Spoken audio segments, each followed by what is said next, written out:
Seja bem-vindo ao CEFINcast, o podcast oficial da Secretaria de Finanças. Eu sou Letícia Lara, analista tributária, e hoje nós vamos falar de um tema fundamental para o futuro econômico do Brasil e do estado de Rondônia, a reforma tributária. E hoje, para falar sobre esse tema, a gente trouxe 3 convidados, 3 especialistas nessa área. Vamos começar aqui com o Dr. Breno de Paula, que é advogado tributarista, presidente da Comissão de Direito Tributário da OAB, presidente do IDETRO e professor da UNIR. Tudo bem, doutor Breno? Seja bem-vindo. Tudo bem, Letícia. Uma satisfação estar com vocês aqui nessa mesa de ilustres professores, amigos que respiram, vivem e debatem o direito tributário todos os seus dias. Muito obrigado pelo convite e espero que a gente saia daqui com novas ideias e principalmente aprendizado. Sim, a gente que agradece a sua presença. E temos aqui também o Amarildo Alvarenga, que é auditor fiscal, e ele também é integrante de 2 grupos de trabalhos do CONCEFAZ, tratando sobre a reforma tributária. Tudo bem, Amarildo? Seja bem-vindo.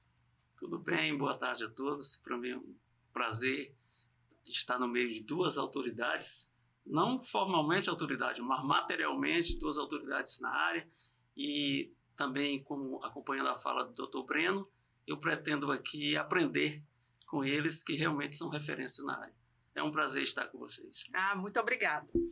E temos também o secretário Luiz Fernando, que é o secretário de Finanças de Rondônia e vice-presidente do CONCEFAZ. Tudo bem, secretário? Tudo bem, Letícia. Muito bom a gente poder estar aqui e falar com a população de Rondônia sobre esse tema que afeta a vida de todo mundo, que é a reforma tributária, e discutir isso, né, com gente que, como disse o Dr. Breno, respira isso no dia a dia, ajuda a trazer luz sobre esse tema, que é um tema ainda muito, com muitas incertezas, com muita área cinzenta, né? É importante a gente ter essa discussão aqui para ajudar os profissionais da contabilidade, os empresários, os tomadores de decisão a entenderem o que está por vir e nos prepararmos para isso e enxergarmos que Rondônia pode ter oportunidades, embora tenha desafios com essa mudança fundamental do cenário tributário brasileiro, mas é importante que Rondônia esteja preparada para se comportar bem diante desse novo cenário e aproveitar ao máximo das potencialidades que o Estado tem. Sim, claro. E para começar, a gente vai começar do começo, né, secretário? Falar um pouco do que é a reforma tributária, quais são as principais mudanças. E para a gente alinhar todo mundo na mesma base de conhecimento, a gente prepara um vídeo com as principais mudanças da reforma. Pode rodar o vídeo, por favor. Possivelmente você já deve ter ouvido falar da tão comentada reforma tributária. Mas afinal, o que é a reforma tributária? E por que tanta gente fala que ela é tão importante? Atualmente o país cobra impostos sobre o consumo, a renda e a propriedade. No contexto da reforma tributária brasileira, as atenções se voltam para a tributação sobre o consumo, e as alterações propostas dizem respeito aos 5 principais tributos incidentes sobre bens e serviços. O ICMS, que é estadual, cobrado na venda de produtos e serviços como energia elétrica e transporte, o ISS, que é municipal, cobrado sobre serviços como salões, oficinas e consultorias, e os federais IPI, PIS e COFINS, o IPI sobre produtos industrializados, e o PIS e COFINS sobre o faturamento das empresas, cada um com regras, alíquotas e cálculos diferentes. A reforma tributária propõe uma mudança nas regras de como os impostos são cobrados. A intenção é que o sistema atual seja simplificado. Os 5 tributos ICMS, ISS, IPI, PIS e COFINS serão substituídos por apenas 2 impostos. A CBS, Contribuição sobre Bens e Serviços, que será cobrada pela União, unificando o PIS, COFINS e IP, e o IBS, Imposto sobre Bens e Serviços, que vai juntar o ICMS e o ISS e será dividido entre estados e municípios. Também será criado o imposto seletivo, aplicado sobre produtos prejudiciais à saúde ou ao meio ambiente, como cigarro ou bebida alcoólica. Outra mudança importante será onde o imposto é cobrado. Hoje, muitos tributos são cobrados na origem, ou seja, onde a mercadoria é produzida. Com a reforma, a cobrança será feita no destino, onde o produto é consumido. Isso pode alterar a lógica da arrecadação e até afetar estados como Rondônia, que hoje usa incentivos no ICMS para atrair empresas. Com a mudança, alguns estados podem arrecadar menos no começo. Por isso foi criado o Fundo de Compensação, que vai ajudar os estados a se adaptarem durante a transição. Falando nisso, essa transição será gradual. Em 2026 começa a fase de testes com os dois sistemas funcionando ao mesmo tempo. A mudança completa acontece até 2033. A reforma tributária tem como intuito construir um sistema mais simples, transparente e justo, que ajude o Brasil a crescer, reduza desigualdades e facilite a vida de quem empreende, de quem trabalha e de quem consome. É bastante mudança, né? Olha, consegui resumir isso num vídeo curto, foi uma tarefa Hércules. Vamos começar então pela uma informação do início do vídeo, né? No Brasil, secretário, a gente tem 3 formas de tributar: sobre a renda, sobre o patrimônio e sobre o consumo. Por que resolveram fazer a reforma sobre o consumo?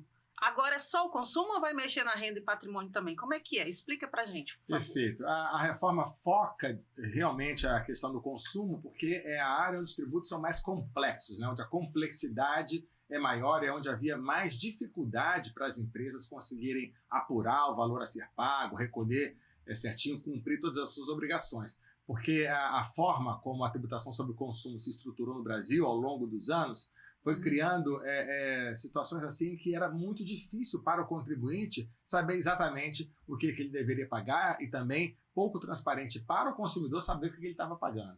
Então, focar no consumo é porque essa era a área com maior necessidade de modernização, de simplificação, de padronização. Para você ter ideia, o fato dos impostos sobre o consumo, parte deles, né, o ICMS, o ISS, ser cobrado por estados e municípios, permitia que as alterações na legislação de cada estado, de cada município, fizessem com que tivessem variações, né, nas 27 legislações de ICMS, nas 5.400 e tantas legislações municipais de ISS. Isso cria ainda, né, um ambiente de muita complexidade, né? Uma empresa que quer atuar nacionalmente, adaptar a todas essas legislações, traz realmente um custo muito alto. E por isso o chamado custo Brasil, naquilo que é chamado do custo, do tempo que as empresas gastam para calcular, para recolher os tributos, é muito maior do que a média dos países. Então, por isso, a reforma tributária inicia por isso. Não significa que os demais tributos também não vão sofrer ajustes e adequações, ainda que algumas mais suavemente, né? Por exemplo, na área do patrimônio, a reforma também prevê mudanças no IPVA, algumas mudanças no imposto sobre as heranças e doações, né, o ITCMD.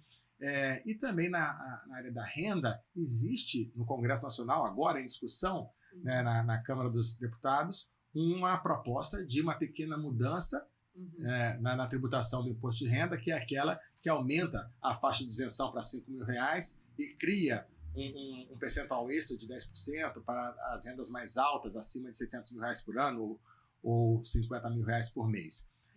E essas mudanças feitas na renda, assim como essa no consumo, tentam corrigir, né, as principais deficiências do nosso sistema tributário, né? Além da complexidade, existe uma deficiência muito grande do nosso sistema tributário, que é a regressividade. O que é isso? Cobrar mais de quem ganha menos. Percentualmente, quando você junta todos os impostos, a cobrança é maior nas primeiras faixas de renda. Famílias com até 2 salários mínimos, 5 salários mínimos, pagam mais percentualmente sobre a sua renda do que famílias que ganham 20 salários mínimos por mês. Então, essa distorção, ela começa a ser enfrentada com a reforma tributária, mas ainda há um caminho longo para se corrigir isso. E é isso que a gente precisa avançar para tornar o sistema tributário brasileiro mais justo, mais transparente, mais simples, mais claro, para destravar, inclusive, o crescimento econômico do país e permitir que uma arrecadação mais eficiente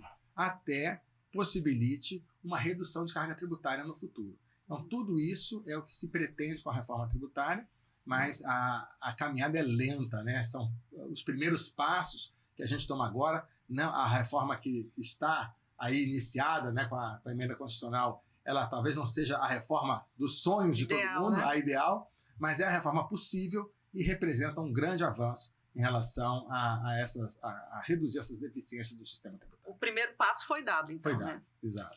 E, doutor Breno, o senhor que trabalha há muito tempo, né, como advogado tributarista, né, há quanto tempo essa reforma está para sair? Tem muito tempo? E por que ela demorou tanto para avançar? Então, eu estava conversando com o secretário, com o doutor Amarildo, que a gente conversa, debate, escuta sobre a reforma tributária. Eu lembro desde o saudoso deputado Mussa Demes.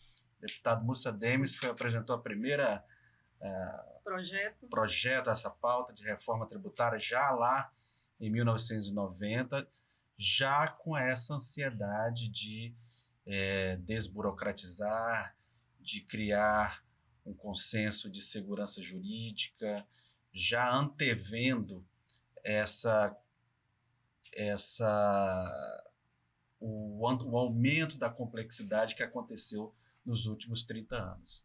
Depois, o Congresso Nacional acabou se debruçando sobre outras propostas, vale o registro da atuação do deputado Rauli, que também trabalhou fortemente. O ex-ministro Afif Domingos também teve um trabalho muito forte no Congresso Nacional, com a simplificação, com a busca da simplificação, implantação do Simples Nacional, e acabou culminando no final de 2020, 2019 e 2020 com as PECs 45 e 110, né, que vieram, uma do Senado, outra da Câmara, já com esse discurso de simplificação, de redução dos tributos. Acabou tendo uma paralisia ali na pandemia, e agora volta, né, com força total, e culminando aí com a aprovação da emenda constitucional número 132. Uma estrada longa, 30 anos, e que parece-me que também que nós temos que ter consciência que nós temos que ter uma estrada também de regulamentação, né? Nós estamos num Congresso Nacional, está com uma oportunidade única, ímpar, nas suas mãos, de regulamentar um texto que dê estabilidade, que dê segurança jurídica, aquilo que está proposto na reforma, né? Claro, como o secretário falou, não é a reforma dos sonhos. Eu também gostaria que fosse uma reforma mais estrutural, que tratasse da propriedade, que tratasse da renda, mas foi a reforma possível e que agora nós temos que ter a responsabilidade necessária de regulamentar. Exato. E, Amarildo, um dos principais objetivos da reforma é a simplificação, né? Você poderia falar mais para a gente como que vai ser isso na prática, como é que você imagina, como é que está programado? Vai simplificar mesmo? As pessoas vão compreender melhor os impostos que estão pagando? Fala um pouco para a gente. Letícia, vai simplificar sim. Mas antes eu queria fazer se é que posso complementar a fala do secretário. Claro, Na verdade, é dizer o seguinte: a reforma é da renda porque nós mudamos e trocamos e escolhemos um novo tributo, que é o IVA. E por que que... Desculpa, a reforma é do consumo.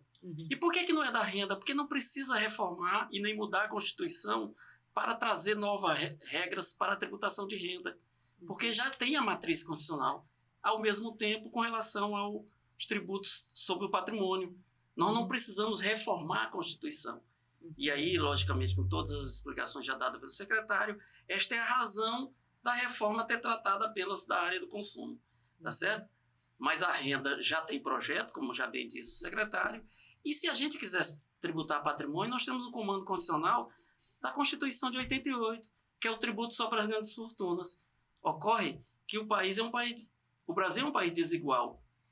São poucas as pessoas que têm essas grandes fortunas, mas ela tem uma legitimação e uma representação muito forte. E isso é que termina por impedir este avanço nessas duas grandes áreas, que é o patrimônio e a renda. E como somos um país de pobre, todos os países de pobre, não só nós, no mundo, tributam alto consumo. E é por isso. E agora, respondendo a sua pergunta, vai ser simples? Sim. E também vou usar a fala dos dois, porque estou no meio de dois gigantes. Na verdade, nós vamos tirar uma lei e um regulamento, substituindo 27 leis estaduais e 5.600 municipais. Então, só isso já é um ótimo argumento.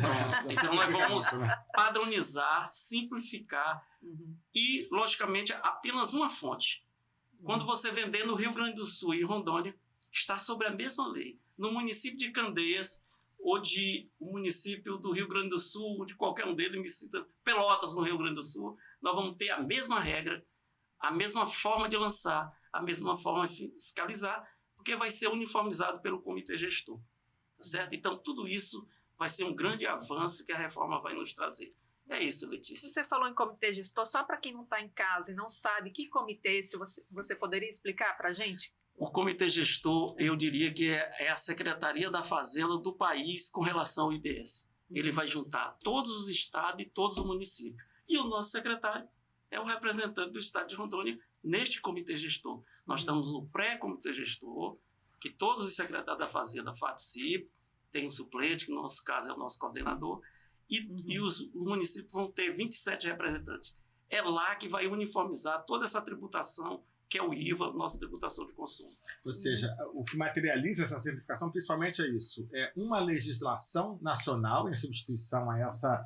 De municípios, 5.500 mais ou menos municípios, né? Exato. E essa legislação única vai ter uma interpretação única, uma forma única de aplicação, um único documento de arrecadação. Então, embora preserve, né, a maior parte da autonomia de estados e municípios para tributar, ele permite uma uniformidade de regras que facilita bastante. E o comitê gestor é esse grande órgão que é uma figura nova, né, no ordenamento jurídico, porque ele não é União nem é um Estado, mas é essa entidade... que representa todos. Que representa todos, né?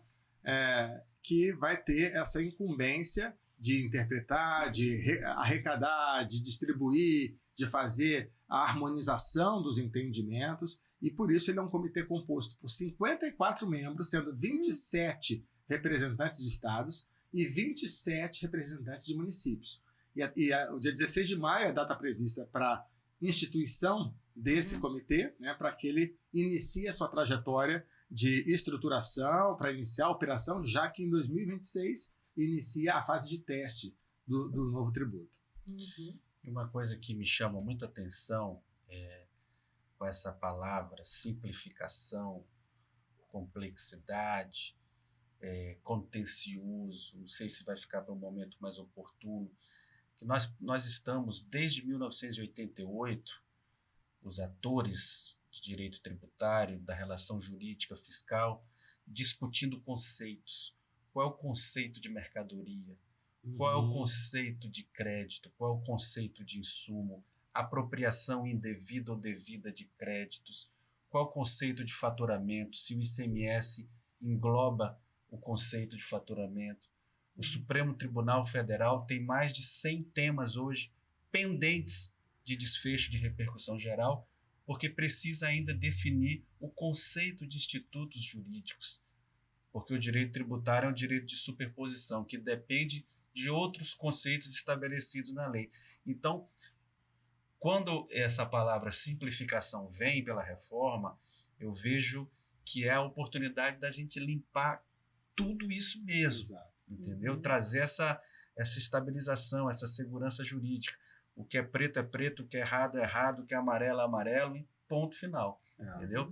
Só para simplificar isso que o Dr. Breno está falando, né? Quando a gente fala das dificuldades que o sistema traz, né?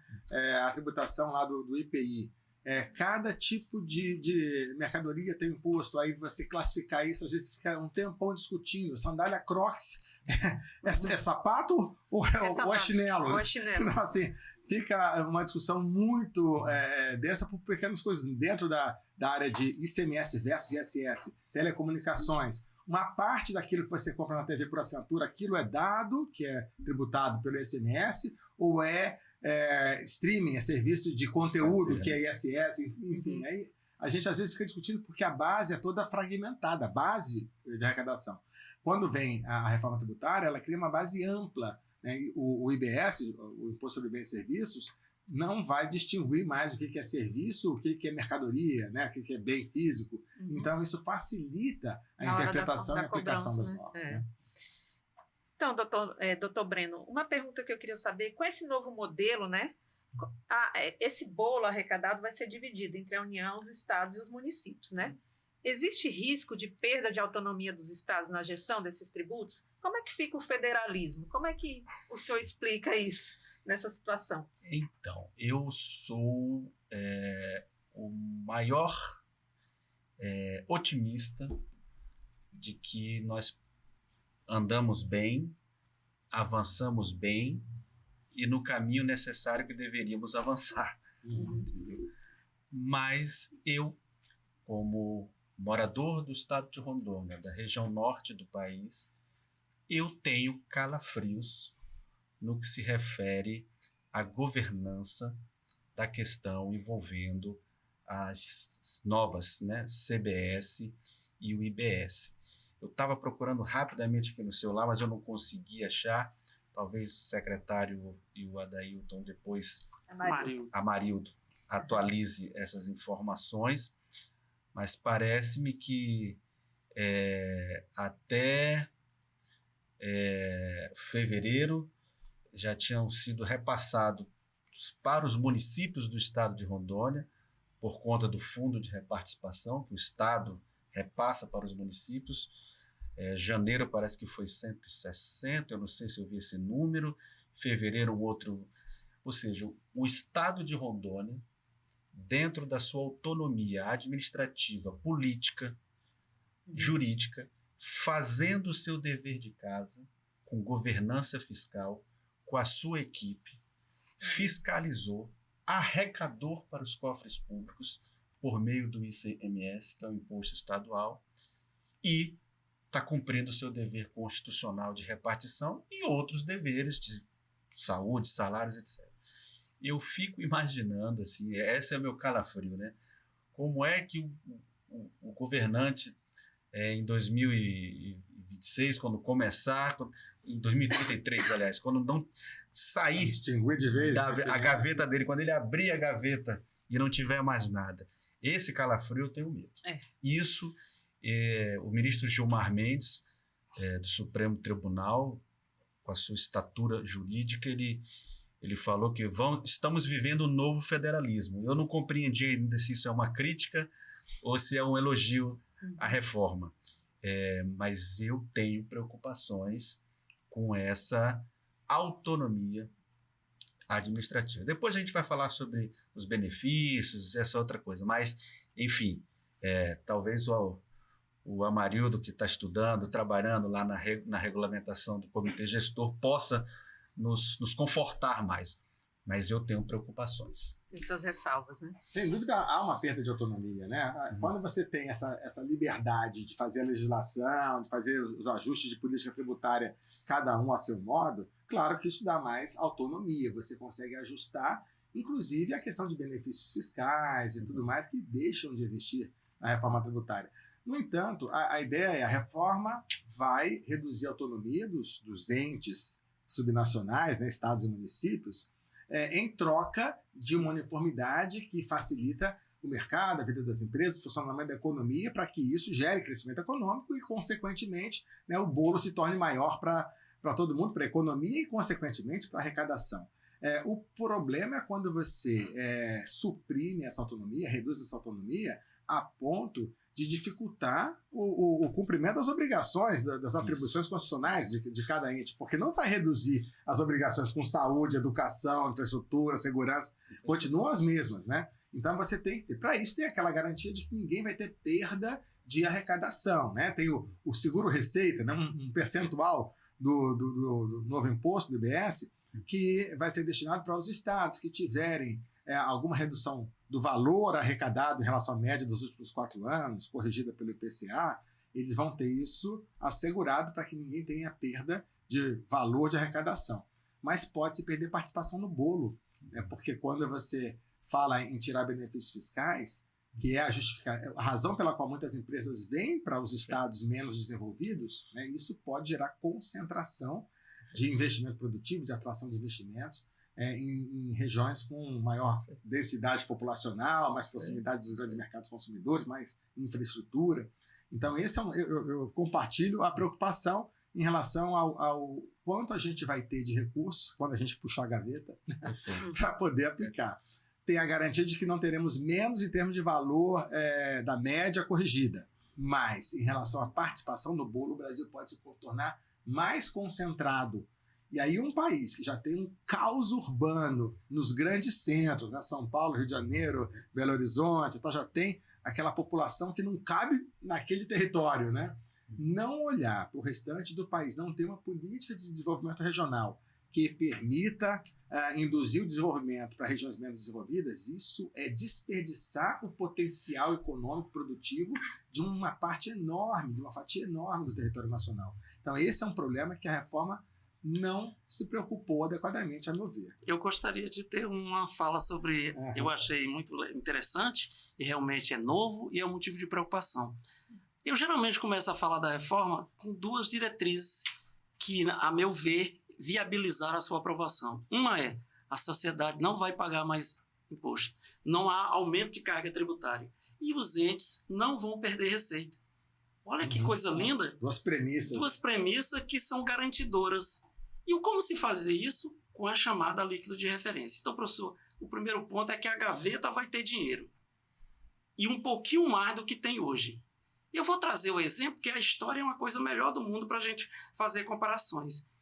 Em 96, quando a gente escolheu a não tributar mais, em hipótese nenhuma, as exportações, nós, estados, gritamos para todos os lados, dizendo que nós vamos diminuir a receita. E o que aconteceu com todos nós? Aumentamos a nossa receita. Veja, foi só o mínimo possível, fiz uma parte de desoneração da exportação, mesmo os estados ficando com os créditos desses exportadores, que não vai ter mais agora, que depois nós vamos conversar sobre as características do IVA. Portanto, o que eu posso garantir é que a reforma vai ter esses problemas, mas eles são muito aparentes, mas eles vão trazer tanta solução. Não faz sentido a gente estar produzindo em locais que não tem matéria-prima, que não tem mão de obra e que não tem mercado, só por causa de favores fiscais. Isso levanta custo de produto muito alto, o custo da ineficiência alocativa, que a reforma vai retirar. Ou seja, a reforma vai reduzir custo, vai alocar eficientemente essas produções e nós vamos... Fique tranquilo, os frigoríficos não vão sair daqui. A fábrica de madeira não vai ficar daqui e aquilo não vai sair daqui, desculpa, ao contrário, não vai sair daqui e nós vamos trabalhar nossas vocações. A política de desenvolvimento regional, ela mantém a Constituição igualmente, além disso, ainda é reforçada pelos fundos. Então, eu posso dizer com tranquilidade, em 2035 nós vamos ter a segunda ajuste de alíquota e eu já te adianto, professor, é muito provável que nós vamos reduzir, os entes vão arrecadar mais e a alíquota vai ser menor, porque os produtos vão ser menores preços e as pessoas vão ter maior capacidade de comprar. É assim que a reforma vai trazer. Lhe digo porque estudo essa reforma há uns 5, 6 anos. Que bom que temos otimistas aqui, né?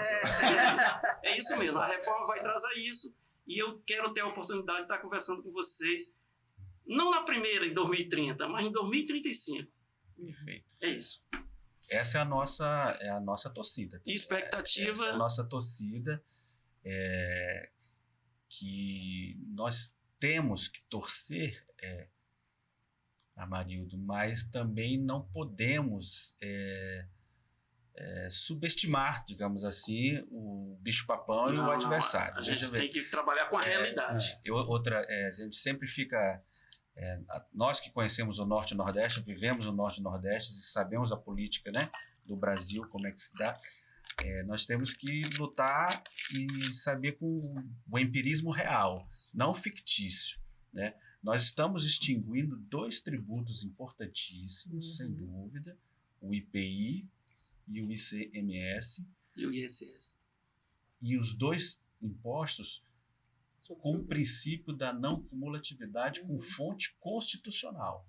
Nós estamos tirando da Constituição 2 princípios da não cumulatividade, estamos confiando, e eu mais uma vez creio, que o Congresso Nacional vai regulamentar, implantar a não cumulatividade e vai garantir a tomada de crédito da CBS e do IBS. Essa já está e de forma plena.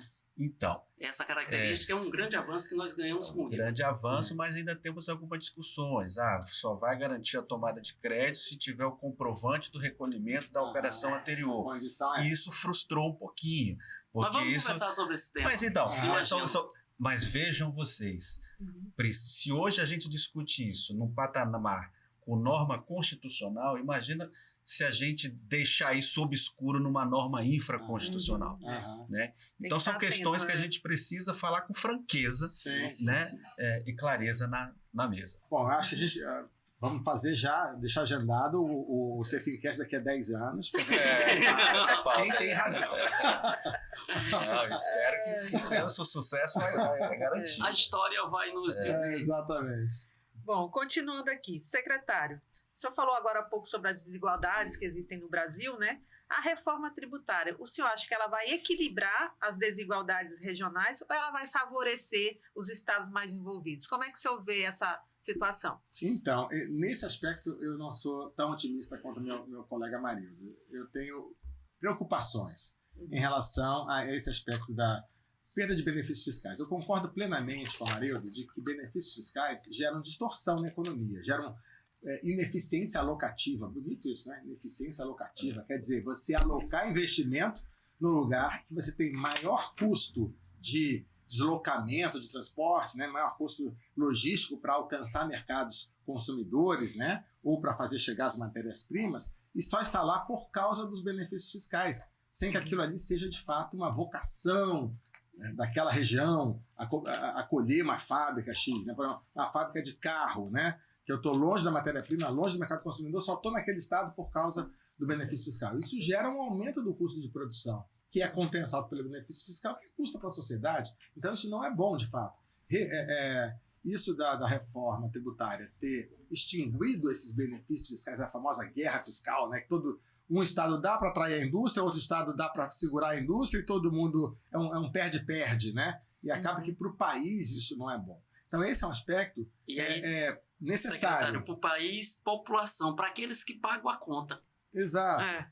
Então, no entanto, esse instrumento, benefício fiscal, ainda e foi usado por muito tempo como um instrumento de atração de investimento, né? De justificar que alguma empresa que estaria em outro estado venha para uma região menos desenvolvida. Começou com essa lógica. No entanto, essa lógica se perdeu ao longo do caminho, porque o estado onde a empresa estava também queria retê-la, e aí foi concedendo benefício, aí fica uma coisa que anulou essa razoabilidade dos benefícios fiscais.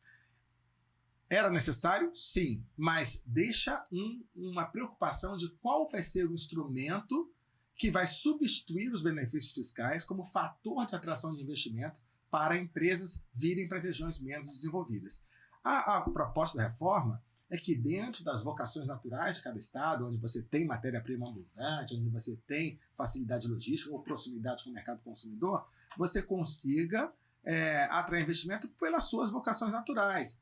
E aí, o investimento em infraestrutura, porque também a empresa, até, sei lá, uma empresa da área de mineração, Rondônia tem um potencial mineral enorme, mas às vezes falta estrada, falta energia elétrica farta, disponível naquele local onde tem o minério para poder processar o minério, falta estruturas de exportação, enfim. Você tem que criar instrumentos de infraestrutura, né, e outros fatores que são utilizados pelas empresas para tomar decisão de investimento para substituir os benefícios fiscais. Para isso foi criado um fundo, o Fundo Nacional de Desenvolvimento Regional. Só que a própria distribuição desse fundo, quando, né, por questões políticas, a maior pressão dos estados mais desenvolvidos colocou que 30% da distribuição do dinheiro do Fundo Nacional de Desenvolvimento Regional vai ser por critério populacional, então os 60 bilhões estimados para ser o valor anual alocado através do fundo, São Paulo, por exemplo, o estado mais desenvolvido do país, vai receber mais dinheiro do que Rondônia, né? Porque tem mais população. Então, a lógica adotada aí foi, eu tenho que considerar o critério populacional. Rondônia, com seu 1,5 milhão de habitantes, acabou ficando prejudicado, né? Então, eu entendo que a gente tinha que ter um projeto de país que, contemplando essas vocações de cada região, pudesse estruturar adequadamente, né, a cada território para aproveitar essas vocações naturais e não usar o critério populacional, porque senão, o que vem primeiro? A população ou a infraestrutura? Se é sempre a população, então a população não vai porque não tem infraestrutura. É a história do ovo e da galinha, né? Então, eu acho que o país tem que... Eu vou colocar a estrutura em tal região por conta das vocações naturais que aquela região tem, daí eu atraio a população para lá e aproveito o potencial daquela região em prol do país. Então, isso faltou. né, o país, infelizmente, não tem um projeto de desenvolvimento com essa amplitude, com essa abrangência. É porque, secretário, com permissão de vocês, a tributação, o direito tributário, não é um ato simplesmente de arrecadar. Né? O direito tributário pode e deve ser uma política pública, pode e deve ser utilizado como política pública indutora de comportamento. Né? Aqui um elogio à PEC. O artigo 145, o parágrafo 3º, o novo parágrafo 3º, fala que ele constitucionalizou a extrafiscalidade. Ele fala deverá. O imposto seletivo, ou seja, deverá, ou seja, ele trouxe para a Constituição essa questão de política pública indutiva de comportamento. Nesse ponto, a federação não é que diminuiu, ela vai ter que se reconstruir.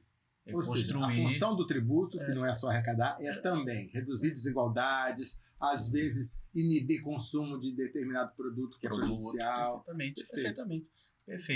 E nesse ponto, eu acredito que o fundo vai ter que ser melhor aperfeiçoado, pensado, né, para não gerar esses desconfortos. Até fazendo um elogio aqui, um parênteses, ao governo do estado de Rondônia, que tem políticas públicas o CONDER, que realiza um trabalho excepcional de desenvolvimento econômico do estado, mediante condições estabelecidas na lei, atrair pessoas jurídicas, indústrias para a nossa região. Nosso estado, caracterizado pelo agronegócio, a nossa agroindústria, também precisa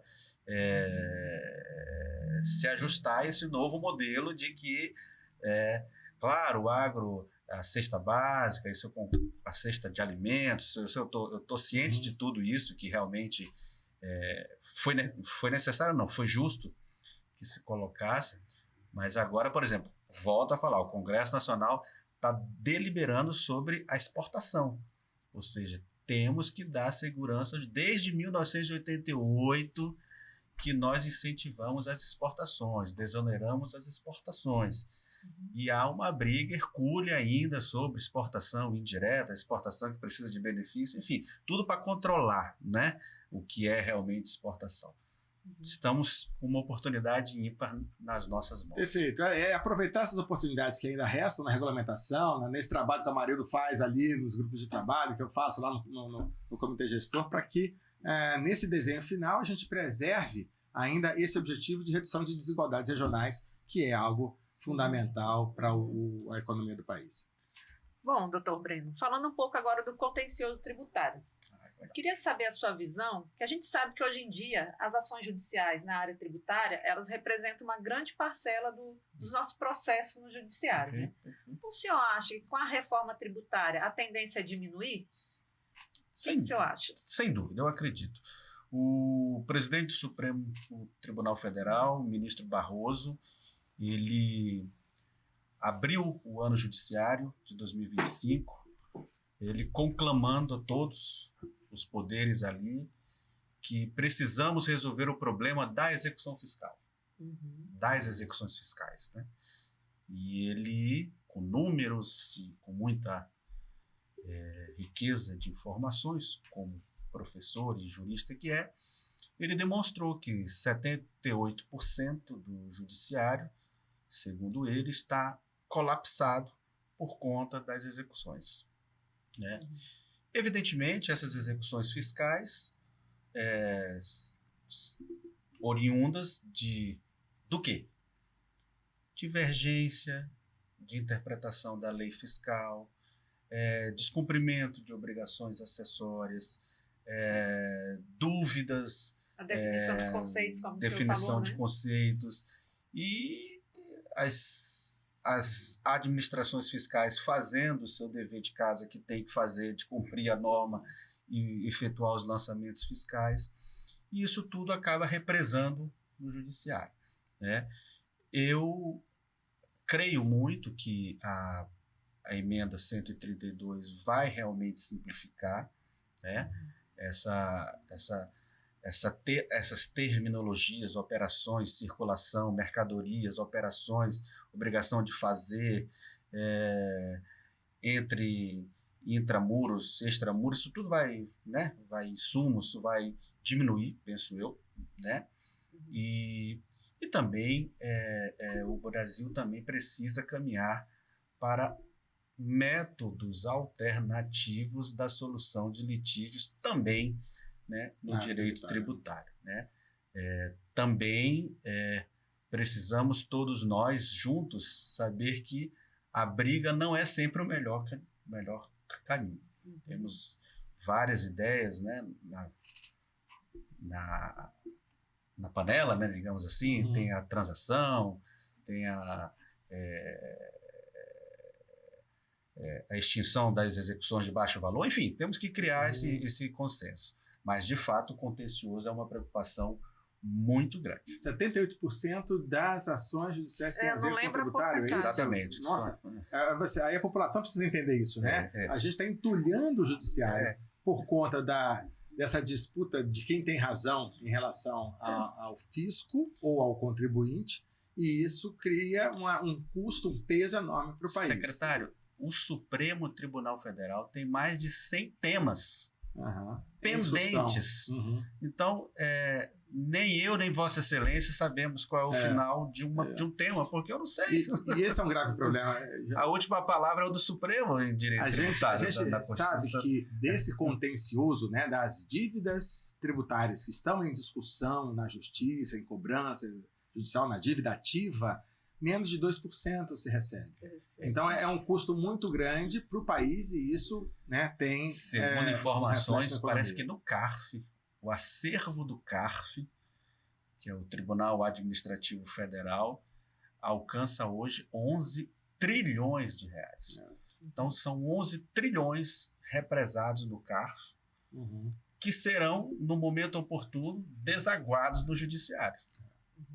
Isso é... Exato. Então, Amarildo, que é do contencioso administrativo tributário, qual a sua opinião? O primeiro ponto é dizer que o contencioso ele é péssimo, caótico, e que nós temos a oportunidade de avançar muito. Eu vou falar inicialmente dos conceitos. Veja, a gente tem uma briga eterna de o que é consumo e o que é insumo. Acabou com a reforma. Não interessa o que eu vou fazer. Se é sandália ou é sapato, se é serviço, se é bem, isso tem uma tributação única, e nós acabamos a briga. A questão do crédito, né? Tudo que eu comprei vira crédito. Pronto. A questão do crédito, o professor ficou preocupado. Olha, mas hoje eu não preciso pagar para ter esse crédito. É verdade. Isso é um espaço aberto para fraudadores no país e carrossel na Europa. Você pega, traz a nota, não paga e utiliza o crédito. Isso é um problema para as empresas que trabalham de forma séria.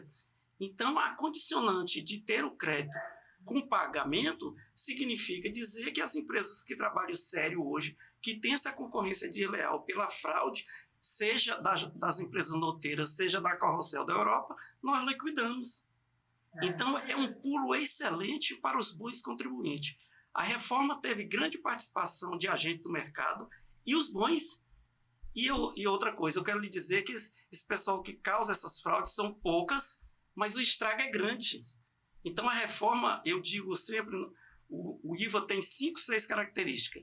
O novíssimo IVA tem mais 2 características, que vai pegar no Brasil e vai virar para o mundo, que é o crédito condicionado ao pagamento e o split payment. O split, ele reduz a inadimplência que tem hoje, que é a maior débito tributário do país, não é de lançamento de ofício, e sim de declarado e não pago. O split vai retirar, e ele é uma condição para eu ter o crédito condicionado ao pagamento.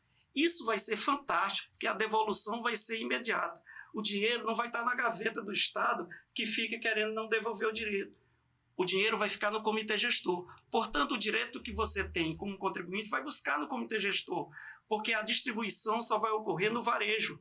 Toda vez que essa transação der direito a crédito, ele fica no comitê gestor. Então, essas 1001 processos que nós temos hoje, aguardando por conveniência, por problemas mesmo financeiros do Estado, não vai ter mais, porque isso vai ter uma gestão dos 54 que o secretário anunciou. De todas as formas, a reforma não é perfeita, mas ela é muito melhor. todas as suas considerações pertinentes, a reforma está respondendo. Inclusive, essa parte do crédito, numa não cumulatividade plena, retirando apenas o uso e consumo pessoal. Só essa questão do direito de crédito, né? Condicionado ao pagamento. O direito de crédito nos últimos 30 anos, essa discussão não é uma discussão fictícia da cabeça de empresário do setor produtivo. Essa discussão de crédito decorre, pelo menos deveria decorrer, do princípio da não cumulatividade, que é constitucional. E é. O problema que é, mas desde 2012 a gente trouxe a não cumulatividade para o PIS/COFINS e precisou que o STJ, depois de 20 anos da Constituição, falasse, não, pode-se creditar de todos os insumos relevantes ou essenciais, porque a Receita Federal, por instrução normativa, fazia uma restrição restritiva do direito de crédito. Então, eu quero chegar... Eu não estou aqui discutindo o que é certo, puxando para o contribuinte ou para a Receita. Nós temos que puxar para o que é melhor para solucionar. Todos. A gente tem que ter estabilidade nas questões decisórias. E eu lhe dou razão. E eu estou preocupado, viu, com esse acervo de crédito também nessa transição. Viu? É outra questão. Porque... Essa é uma preocupação sua, professor, e de todos nós que estamos do lado de cá. Porque o IVA vai ter que absorver isso. Mas assim, eu queria chamar a atenção para esse ponto. Né? De fato, o direito ao crédito ele foi muito desrespeitado ao longo do tempo, né? Pelos estados, pelos municípios, pela União, justamente por essa dificuldade conceitual de definir o que gera crédito, não já é crédito físico ou financeiro, não está condicionado ao controle da entrada e saída da mercadoria, então isso cria umas complicações enormes. E é isso que a reforma extingue, né? Porque ele diz, tudo que foi efetivamente pago gera crédito. Então, nisso o Amarildo tem toda razão de que é um avanço enorme. Muito grande. O respeito ao direito ao crédito, ao princípio da não cumulatividade, através do pagamento, isso é um avanço importante. Claro que esse passivo aí dos créditos que ainda não foram aproveitados, isso é uma discussão importante, mas assim, eu queria também chamar a atenção para um conceito que o Amarildo falou, que talvez não seja tão, não tenha tanta familiaridade, que é o split payment, que é o pagamento dividido quando a pessoa vende uma mercadoria, né? O comprador ele vai ter que pagar já uma parte para o fornecedor e uma parte já do imposto. No mesmo pagamento, né, no mesmo documento, ele paga a mercadoria e o imposto. Então, isso já permite que esse crédito oriundo desse pagamento já seja disponibilizado, né, de uma maneira muito mais ágil para aquele que tem direito de usar esse crédito do imposto pago na sua cadeia produtiva, na prestação do seu pagamento. Isso tem um problema financeiro, porque eu vou pagar junto, eu poderia ter um prazo, e ali eu já vou pagar do momento, mas ao mesmo tempo tem a garantia que o crédito, essa preocupação que nós temos hoje, que não aproveita o crédito, que o Estado barra, que entende diferente, acabou. Pagou, seu dinheiro vai para a conta corrente. Assim, eu vendi, eu não pago porque eu já tenho crédito. Então isso está muito bem, e se eu tiver sobrar, o Estado vai ter 3 dias para devolver. Final do mês, sumiu a conta corrente, eu tenho direito, eu vou devolver. E por que vai devolver? Repito, professor, porque não vai estar na caixa do Estado e do município. Está numa caixa de um corpo técnico que vai aplicar exatamente o que está previsto na lei. E esse é o esforço grande que nós fazemos na equipe de tornar esse comitê gestor o mais técnico possível. Perfeito. Senhores, eu peço para a gente se ater aos aspectos mais gerais, porque a gente já está com 50 minutos, não vai dar tempo da gente... Perdoe, Aí a gente faz o CFINcast 2 sobre reforma tributária para detalhar mais, né? Desculpa. E agora eu tenho a pergunta mais importante, que eu acho que todo mundo quer saber essa, e é pro Amarildo. Eita. Você que vai ter que responder, Amarildo. Diga aí. A gente quer saber como é que vai impactar o bolso do contribuinte. Lá atrás, agora no começo da nossa conversa, você falou que ia sobrar um pouco de dinheiro na gaveta, né, para o Estado. Mas e como é que vai ser? Esses produtos vão ficar mais caros com essa nova forma de tributar, mais baratos, ou não vai interferir? Como você explica para a gente? Os produtos, eu disse que uma das garantias era que a sociedade não ia pagar mais imposto. E isto é uma diretriz, uma garantia, e está lá. E eu arrisquei dizer para vocês para todos nós aqui na conversa, que os custos vão diminuir. E o secretário deu uma aula para nós sobre a eficiência ou ineficiência alocativa. Quando eu desloco algo para produzir, esse custo é bem maior. E quem paga? Nós, empurrando o carrinho de supermercado. Então, se vai ser produzido menor, a tendência é o custo ser menor. O potencial que a gente imagina, os custos devem diminuir no mínimo em 10%. Quer dizer, quando eu equilibrar essa eficiência alocativa, isso vai diminuir. Mas a Marildo vai ter serviço que vai pagar mais, sim. Aquele cruzeiro que você faz, que hoje paga 5% de ISS, vai pagar 28%. É claro que o cruzeiro que eu, Luiz, você e o doutor Breno pago e compra esse serviço, ele vai aumentar. Agora, o biscoito e a carne que nós vamos comprar, ela vai diminuir. Então, este equilíbrio que a reforma busca fazer. Vai compensar. Nós vamos tributar um pouco a mais aquele serviço que é comprado por quem tem dinheiro, por nós aqui, e a gente não tem que ter vergonha disso. Não vai, o cara que está lá no JK, ele não vai fazer um cruzeiro, não. O cruzeiro do Roberto Carlos somos nós. Então, é lógico que nós deveríamos tributar, e hoje nós tributamos quase nada. E se for de um município que dá um benefício fiscal, nem 5% vai pagar. Então, essa grande mudança da reforma, que busca esse equilíbrio, ele vai aumentar de quem não paga nada, ou paga muito pouco, e vai reduzir de quem paga muito. Ou seja, tem uma garantia de que no conjunto do que você paga, você não vai pagar mais. Perfeito. Um produto ou outro, um serviço ou outro pode ter. Eu dei o exemplo do cruzeiro porque ele é o melhor da gente entender. Mas a gente precisa também ser franco, né? Eu compreendi que no Globo, na pizza toda, há essa equilíbrio. Mas a sociedade, os ouvintes precisam saber que o prestador de serviço, a prestação de serviço vai ter um aumento de carga tributária. Isso é visível ao olho nu. Me permita, eu queria... Se você pegar assim, seu exemplo. Um lucro presumido, assim, uma empresa, uma clínica, um dentista, um plano de saúde, enfim, um advogado, contador, esse está pagando ali 11%, 10%, 11 e pouco. E vai para 20%. E vai para 20%, enfim, para 26%, 27%, o que for. Né? Então, isso vai ter aumento de carga tributária, né? Que será repassado para o consumidor. Né? Fiquei muito animado com a ressalva que a Constituição fez, que a reforma fez, a algumas atividades. Né? Fiquei muito animado. Fiquei um pouco triste. Falei, poxa vida, o IVO brasileiro é sempre diferente, né? Porque sempre tem a exceção da exceção. Mas depois eu compreendi, eu evoluí. É saúde, o uniprofissional, aquela... Até conversei com a Maria, poxa, tomara que não tenha discussão de novo, qual é o conceito de hospitalar, o serviço de saúde, o que é uniprofissional, o que deixar de ser. Mas, enfim, ele já me tranquilizou. Mas o segmento de saúde, o prestador de serviços vai ter aumento de carga tributária. Mas aí a gente tem que lembrar também, né, doutor? Que vai ser compensado com outros fatores. Não só a compensação de outros produtos que vão ficar mais baratos e o serviço vai ficar mais caro, mas dentro do serviço, que hoje ele não se aplica o princípio da não cumulatividade, ou seja, o prestador de serviço hoje, quando paga ISS, ele não aproveita o crédito dos materiais que ele utiliza. Mas não é uma indústria, né? Alguns serviços utilizam bastante materiais, né? Quando você vai para a educação, por exemplo, tem muito material. Isso vai gerar crédito.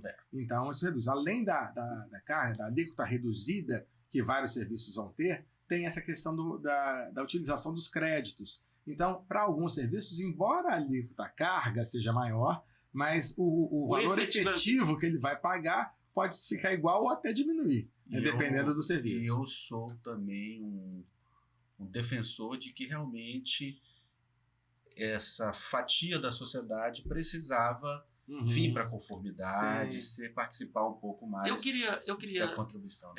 Utilizar o nosso exemplo. É verdade, o advogado vai pagar muito mais imposto. Porque o advogado hoje está no ISS com aquela 5%? Pagamento. Não é nem 5%. Redução uniprofissional. Ele não paga 5% não, do que ganha, não.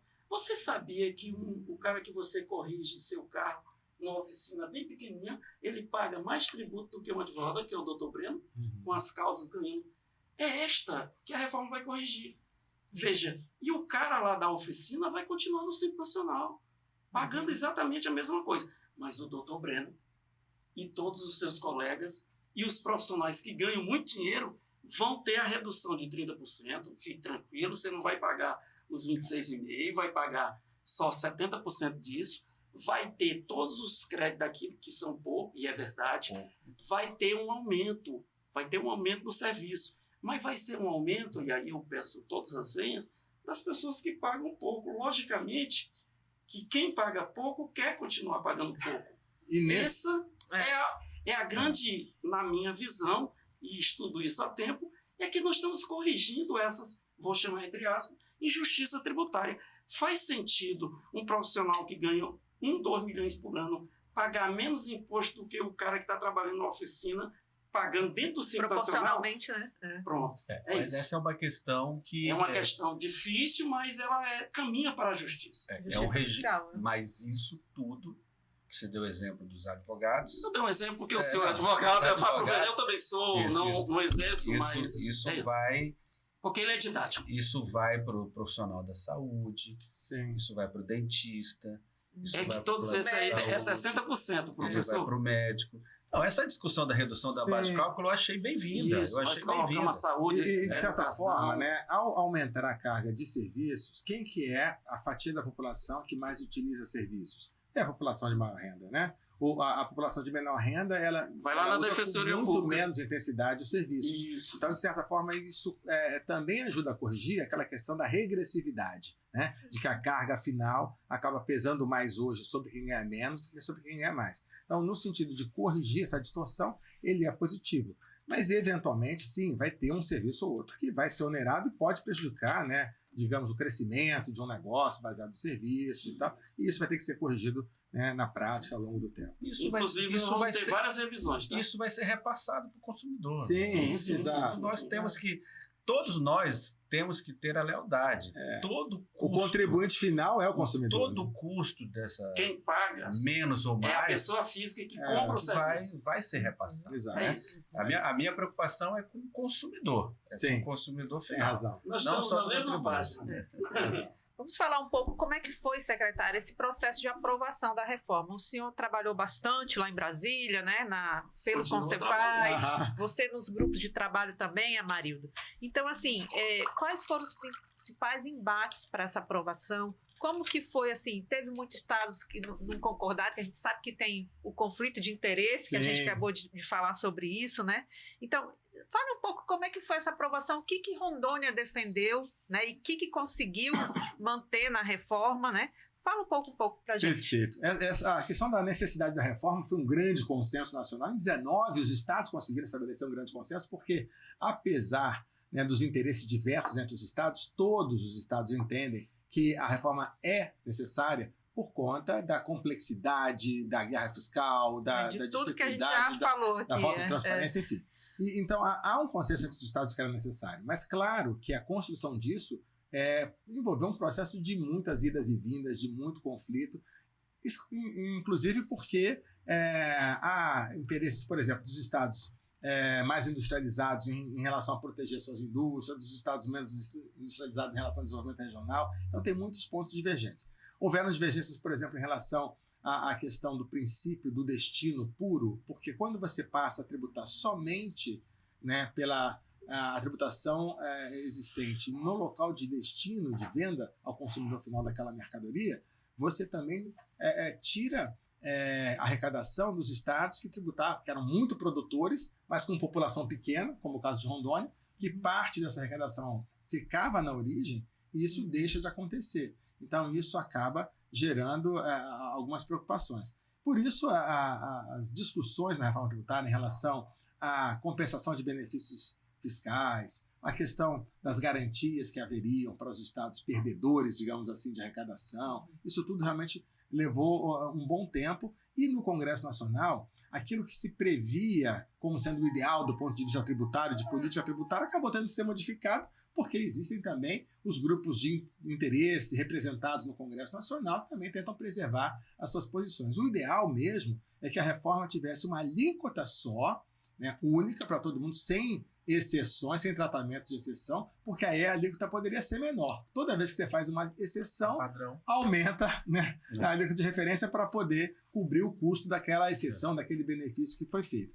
Aí acabou se prevalecendo, por exemplo, a questão da cesta básica, ou seja, reduzir a alíquota, zerar a alíquota ou reduzir a alíquota para alguns itens essenciais, principalmente alimentos, e ao mesmo tempo a defesa do cashback, né, que é devolver o imposto, o IBS e a CBS para as famílias de menor renda. No mundo tributário, quem estuda, né, o direito tributário, né, a administração tributária, entende que devolver diretamente para as famílias de menor renda aquilo que elas pagaram e não deveriam ter pago, porque a Constituição prevê que você tem que adequar a carga tributária à capacidade contributiva. Né? Então, se a pessoa não tem capacidade nem para a sua própria subsistência, que diria para pagar imposto, ela não deveria estar pagando. Não é uma questão de transferência de renda, é reconhecer direito, né? Ela não deveria estar pagando. Então, devolver para ela é muito mais efetivo, porque permite que essas renúncias fiscais, esses benefícios, alcancem quem de fato precisa. Quando você dá uma redução para o feijão, para o arroz e tal, seja rico ou seja pobre, o velhinho sempre vem, não, todos consomem. Todos consomem, né, o mesmo produto. Então, você acaba dando uma renúncia fiscal para quem não precisa. Então, seria muito melhor fazer isso. Mas é claro que quando você chega no Congresso Nacional, você tem, né, a indústria de alimentos, a Confederação Nacional dos Agricultores, né, todo mundo defendendo lá posições, acabou tendo que fazer cesta básica e mais a devolução, e ainda assim devolvendo só 20% do imposto suportado pelas famílias de menor renda. Então, tem umas questões que não conseguiram ser equacionadas dentro da melhor técnica, porque você tem que conciliar também com o jogo político, né, e aquilo que a sociedade consegue entender. No entanto, se preservou o principal. É isso. Né? Alguns anéis tiveram que ser entregues, mas os dedos ficaram. Né? Então, a gente conseguiu aprovar uma reforma que representa o melhor interesse da economia do país, do desenvolvimento do país. Como eu falei, a questão do desenvolvimento regional ficou prejudicada em alguns pontos, mas eu ainda vejo possibilidades de Rondônia, dos Estados menos desenvolvidos, se colocarem. E esse foi um processo assim, construído a muitas mãos. Né? O governo federal constituiu uma secretaria extraordinária de reforma tributária, que é comandada pelo secretário Bernardo Api, e junto com todos os estados, o CONCEFAZ, o Comitê de Secretários de Fazenda dos Estados, e junto com os municípios, né, fizeram muitas reuniões, foram mais de 300 reuniões, envolvendo centenas de pessoas, né, para fazer esses estudos e depois participando das reuniões do Congresso Nacional, discutindo com os assessores técnicos, as consultorias jurídicas dos senadores, dos deputados, e tudo isso resultou nesse trabalho, né, com a Emenda Constitucional 132, aprovada lá em dezembro de 23 e depois a Lei Complementar 214, agora em janeiro de 2025. Então, os avanços estão acontecendo, ainda falta regulamentar uma parte da reforma, né, a parte que vai estruturar o funcionamento, outras frentes, né? Exato. Mas o principal já foi feito e isso tem refletido, de fato, aquilo que o Brasil está maduro para fazer agora, né? Então, acho que foi um trabalho muito importante e Rondônia se fez representar de uma maneira muito adequada nesses fóruns, né, de decisão. Né? Eu, como secretário, participo do pré-comitê gestor do IBS, como primeiro vice-presidente do CONCEFAZ, né, eu participo das reuniões junto com o governo federal, junto com os municípios que encaminham, que discutem com o Congresso Nacional. Hoje eu sou um dos 2 representantes dos estados que estão discutindo com a assessoria do senador Eduardo Braga, o PLP 108, que vai regulamentar o restante da reforma. O Amarildo participa de vários grupos de trabalho e é uma voz muito ouvida, né, no campo técnico para redigir os textos, para ajustar. Então, eu acho que o corpo técnico de Rondônia tem conseguido bastante atenção, ter voz ativa nessas discussões para que os nossos interesses sejam preservados ou minimamente prejudicados, digamos assim. Né? Claro que a gente não tem a voz final, a palavra final. Também, né? Não se ganha sempre. Mas temos sido ouvidos. Eu queria destacar um ponto importante, principalmente com a nossa área de comércio, que nós conseguimos no último minuto do segundo tempo pontos importantes, inclusive de avanço. O primeiro é que nossa área acabava o benefício em 2050. nós conseguimos equilibrar e vai para 2073 Junto com a Zona Franca. Franca de Manaus. Isso foi uma conquista nossa. Verdade. Temos que agradecer a bancada, o senador Confúcio Bolo, que foi o primeiro que, alertado por a gente, ele tocou, porque tecnicamente com outros estados eles não queriam, tá? Mas a gente conseguiu, isso foi um avanço. O segundo ponto foi um avanço de que a saída interna em Guajará-Mirim é a alíquota zero de CBS. Isso também foi um avanço, coisa que nem temos hoje. Então a venda interna lá vai ser zerada de IBS. Então, desculpa, de CBS. IBS não, porque nós vamos garantir a nossa arrecadação. Então, 2 avanços importantes. E, por último, também, no último minuto do segundo tempo, aí a emenda foi do senador lá de Roraima, mas nós trabalhamos até o último momento, trocando figurinha, conseguimos o crédito presumido na importação. Isso não estava na Câmara, colocamos no Senado, eu até fiz uma brincadeira, esse senador é de Jesus, que é o senador Messias de Jesus. Ele compreendeu a nossa causa, porque é muito mais importante para Roraima do que para a gente, que é a própria capital. Então, nós conseguimos esses avanços. E lembrando, Marido, que essas propostas, elas nascem também de sugestões do próprio setor produtivo, né? Isso. A Associação Comercial Industrial de Paraná, por exemplo, a FACER, nos encaminharam propostas que representaram o consenso do setor produtivo que a gente reverberou lá no Congresso Nacional, né? Então, também reflete esses anseios e ideias. Né? Nós tivemos a reunião, acho que, não sei se você estava, mas o Antônio Carlos estava, a professora, nós tivemos uma reunião, lá eles deliberaram, eu já indiquei, dei espólio daquilo que a gente estava lutando, compreendi a demanda do setor e buscamos garantir o dispositivo condicional.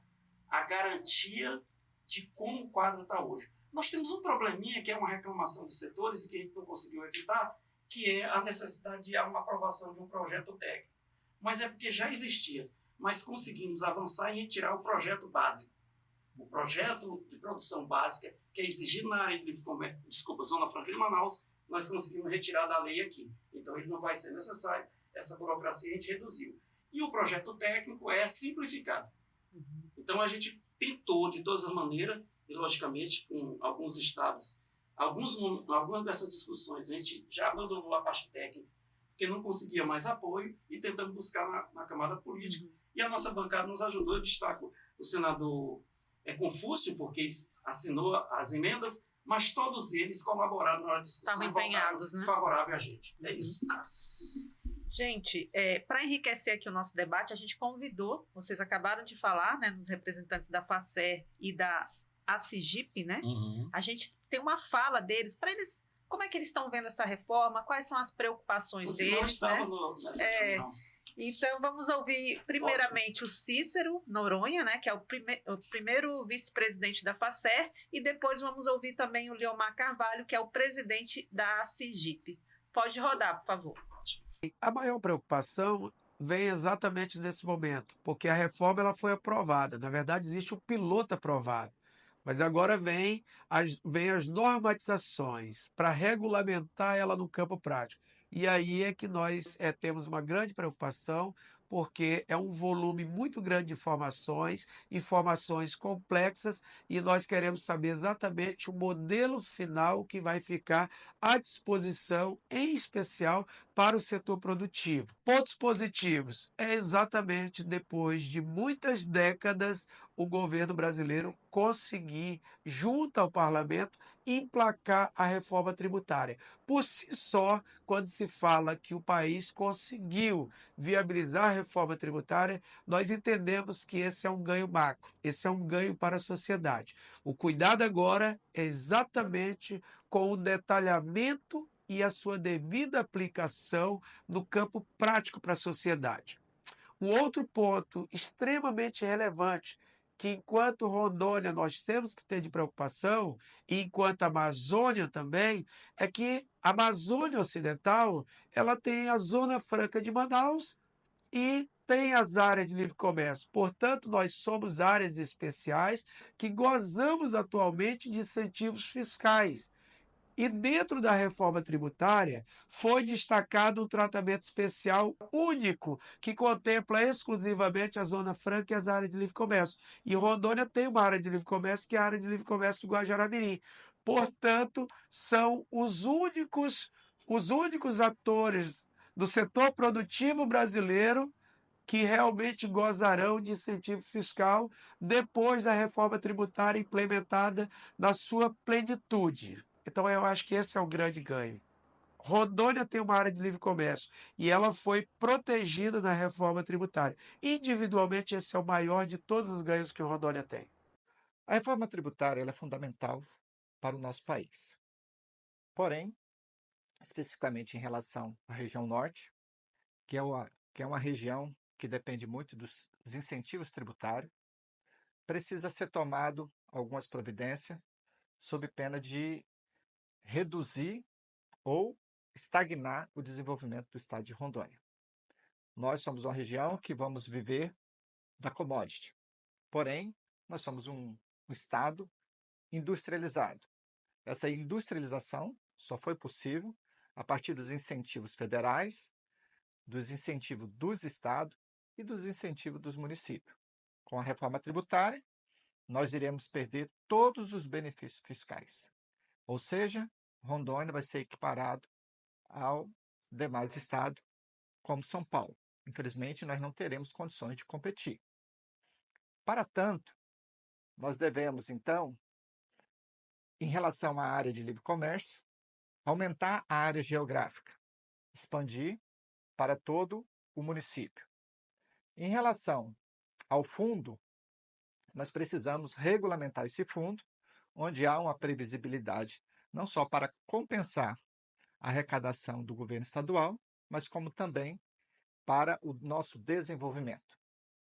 Nós temos que incentivar a nossa produção com matérias-primas regionais, onde nós devemos ver meios para que o nosso produto ele seja valorizado. Por fim, nós temos o zoneamento e a rastreabilidade dos produtos. Portanto, a reforma tributária para Rondônia pode ser boa se nós analisarmos todos esses detalhes e algo a mais. Pode ser péssima se nós não fizermos nada nesta regulamentação. Bom, de uma forma geral, né, eles veem com bons olhos a reforma, né, mas eles têm as suas ressalvas, né, professor? Principalmente, né, como que o setor produtivo vai ser afetado com essa reforma, né? E também a gente vai ficar sem os benefícios fiscais, como que vai ser para atrair investimentos, que você já falou um pouco, né, secretário? O que vocês têm mais a acrescentar? Porque acho que a maioria a gente já falou, né? O que vocês têm para acrescentar na fala deles aí, das preocupações do setor produtivo? Essas preocupações do que se refere ao federalismo, né, e aos benefícios fiscais, de fato, são preocupações que estão na mesa de todos os envolvidos, digamos, todos os gestores e os envolvidos, né, nessa discussão. Essa discussão ganha relevo com a questão do Norte e Nordeste e a cláusula constitucional que existe ainda, que determina que devemos reduzir as desigualdades regionais e sociais. Os objetivos fundamentais da República. Isso não é uma faculdade, são deveres do Estado, então isso precisa, de uma forma ou de outra, ser enfrentado, né? E, como o secretário falou, aquela preocupação de governança do fundo, onde se dá destaque à questão populacional em detrimento das necessidades. Isso precisa, e me parece-me que é um debate permanente ainda de discussões e preocupações, né? No mais a mais, né? O Estado e o setor produtivo precisa também compreender as benesses que a proposta visa implantar, que eu acho que isso é o pano forte: estabilidade, segurança jurídica e certeza nas relações jurídicas envolvendo o Estado e os contribuintes. O contribuinte tem, de uma vez por todas, que ter certeza absoluta das consequências dos seus atos perante a administração, sem dúvidas. Isso que eu penso que é a mensagem de reflexão e de confronto agora na regulamentação. Eu queria fazer um acréscimo que eu acho muito importante, que a gente vive uma certa crise de confiança e eu diria criada pelo próprio Estado, que ficou segurando o crédito, dando interpretação apertada e o contribuinte não se confia. Por isso eu repito mais uma vez a importância do comitê gestor. Eu tenho certeza e faço minhas compras e sei que vou pagar no final do mês porque o governo vai depositar meu pagamento. Quando o comitê gestor começar a funcionar e com 3 dias o crédito dele vai ser devolvido, ele vai ter certeza que essa coisa, o comitê gestor, funciona e devolve seu dinheiro. Quando isso acontecer, professor, nós vamos dar um salto de qualidade, de confiança, porque o princípio é da cooperação, mas ainda requer confiança. E hoje a confiança está abalada. E talvez os maiores culpados somos nós mesmos. Nós assumimos isso.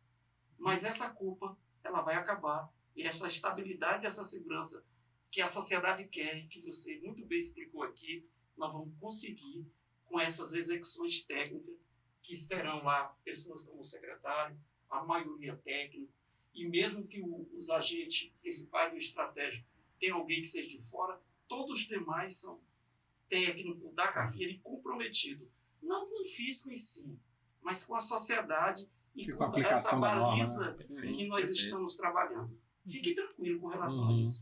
Eu queria fazer referência à fala do Cícero Noronha e do Liomar, né, da Faceri SGIP, sobre essa preocupação quanto a benefícios fiscais, né, como é que vai se dar isso. De fato, os benefícios fiscais se extinguem, exceto Zona Franca de Manaus e áreas de comércio, mas, como disse o Liomar, né, a gente passa a concorrer com os outros estados. E aí, a gente vai ter competitividade para concorrer com o cara que produz em São Paulo? Depende do produto, depende do mercado. Né? Se eu estou visando um mercado chinês e vou exportar pela estrada do Pacífico, né, pela rota do Pacífico, eu talvez tenha uma vantagem competitiva em relação ao cara que está produzindo em São Paulo. Né? Se eu estou produzindo um produto do agronegócio, cuja matéria-prima é abundante em Rondônia, visando o mercado asiático com um custo logístico menor, por que eu não vou ter mais competitividade? Perfeito. Agora, se eu for produzir carro, provavelmente não. Então assim, depende muito do produto. Então, mudam, sim, né, as relações comerciais, a estratégia comercial, o posicionamento estratégico de cada indústria, de cada empresa comercial, inclusive, tem que considerar esse novo cenário. Né? Você não vai ter mais uma vantagem competitiva baseada em benefícios fiscais. Se você estiver lá em Guajará-Mirim, como disse o Amarildo, a área de comércio preserva ainda algumas vantagens competitivas baseadas em benefícios fiscais. E aí você tem que saber explorá-las, né, se qualificar para desfrutar dessas vantagens. Então, Rondônia vai ter uma mudança importante no cenário e, para isso, Rondônia precisa se posicionar, precisa entender em que segmentos econômicos, em que setores a gente vai ser competitivo, considerando o cenário da reforma tributária. E para isso a Secretaria de Finanças do Estado, a Secretaria de Desenvolvimento do Estado, sob o comando do governador Marcos Rocha, tem se empenhado em trabalhar com o setor produtivo para viabilizar o aproveitamento dessas oportunidades, para que a gente se qualifique para isso. Estamos também vocações da nossa terra. Estamos também de ouvidos atentos para dizer assim, olha, ok, mas eu preciso qualificar mão de obra na área tal, né? E a gente tem as nossas estruturas de qualificação, tem o IDEP, tem os cursos, a CEAS faz cursos, a SEDEC, enfim, a gente precisa que o Estado e o setor produtivo e a sociedade se articulem para que nesses próximos anos em que a reforma tributária estiver sendo implantada, Rondônia não durma no ponto. Que a gente consiga se preparar para esse momento. Temos que estar bem atentos, né? Exato. Com certeza. Acho que isso é consenso. Eu gostaria de destacar 2 pontos, não sei se ainda tem tempo, importantes, assim, rapidamente. Você é o nosso convidado. O convidado pode tudo aqui. A primeira é a seguinte, é a nova competência jurisdicional do Superior Tribunal de Justiça, criada pela emenda 132. O STJ é o guardião da legislação infraconstitucional e, nos termos do artigo 105 da Constituição, ele zela pela aplicação, interpretação e uniformidade da lei infraconstitucional. E agora ele ganhou uma nova competência tributária, que ele decide a divergência de aplicação do âmbito do comitê gestor. Inclusive o conflito de competência. E o conflito, ou seja, então, é uma questão até para os advogados, para os magistrados, é um novo cabimento de recurso especial com base no artigo 105, inciso 3, agora não é mais a linha ABC, deve ser a D lá, ou seja, uma nova hipótese. E a outra também que eu gostaria de destacar, inclusive o ministro Zanin é o presidente da comissão, que vai ser a nova competência para julgar o CBS e o IBS, porque com a extinção do ICMS, a Justiça Estadual, em tese, está perdendo competência, né? Em tese, seria tudo atraído pela Justiça Federal e a Associação dos Magistrados, junto com a Comissão de Notáveis do ministro Zanin, está se debruçando sobre esse tema. Então, é um tema do contencioso para a advocacia e para o judiciário, que também vem da emenda 132. Eu não sei se tem tempo, mas se tiver, eu queria ter uma fala. Olha, nós, no contencioso, eu fui vencido a ideia, mas eu quero contar a minha história. Nós criamos, nós aprovamos o incidente de uniformização de jurisprudência, mas eu criei também o grupo. Nós do grupo criamos, mas a Receita Federal refutou e não está no PL, que era o incidente de competência. Por exemplo, o município está aqui, o outro está aqui. Em vez dele ir na justiça para ir buscar essa solução, a gente criou um incidente na tentativa da desjudicialização, e eu acho que isso seria muito bem-vindo. Acredito que se a gente aprova no PLP, a justiça dizer, opa, primeiro se resolva entre vocês, vá lá no comitê gestor, se você não se resolver, venha a mim. Então, infelizmente, a Receita não aderiu à nossa ideia, mas eu achava muito importante esse incidente, professor. E hoje é caso de ação civil originária no Supremo. Quando Rondônia quer brigar contra a União, contra eventual bloqueio, entra com ação civil originária direto no Supremo. Então agora está essa dupla competência. Quando o assunto for IBS, vai no STJ. Mas eu adoraria ter criado esse espécie de recurso para a gente resolver isso no campo administrativo. Mas, o fato é que a harmonização é um grande valor da nova estrutura, e isso vai facilitar muito a vida, vai reduzir contencioso, vai criar agilidade. Ok, para a gente agilizar aqui, que nosso tempo já está apertado. Tem mais um vídeo, não tem? Tem mais 2 vídeos.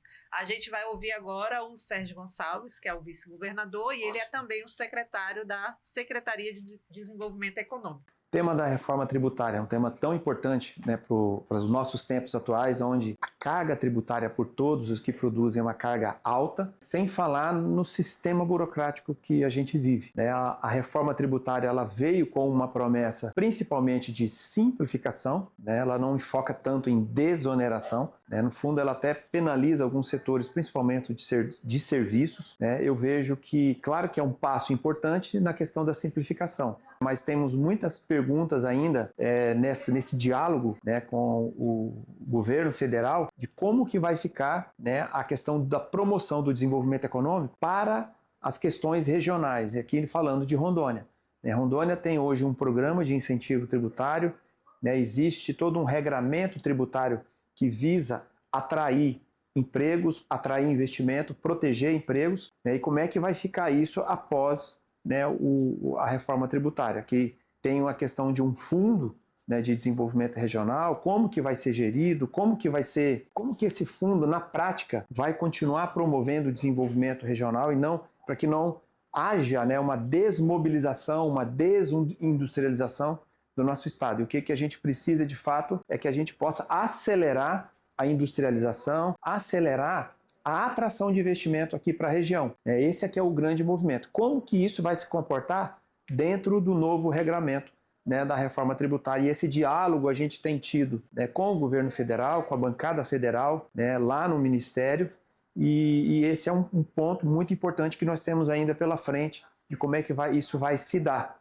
né? O ponto importante que fica, né, do ponto de vista do governo do Estado, né, da Secretaria de Desenvolvimento Econômico, é a importância da gente preservar empregos, mas não só isso, a gente precisa continuar avançando e precisamos avançar mais rápido na geração de desenvolvimento, né? E quando a gente fala gerar desenvolvimento econômico, nós estamos falando em fortalecer os negócios, atrair novos negócios e fortalecer os negócios que aqui estão, né? E a reforma tributária ela não pode trazer um retrocesso, ela precisa representar avanços e principalmente aqui nas questões regionais aqui da Amazônia, em especial do estado de Rondônia, considerando que nós estamos distantes dos grandes centros econômicos, né? Rondônia vive um momento importante, né, com investimentos estruturantes que já foram anunciados, né, a BR-364, a concessão da hidrovia do Madeira, a ponte binacional, a BR-319 que está chegando, e também outros investimentos, né, do governo do estado, todos eles estruturantes que vão fomentar e acelerar esse desenvolvimento,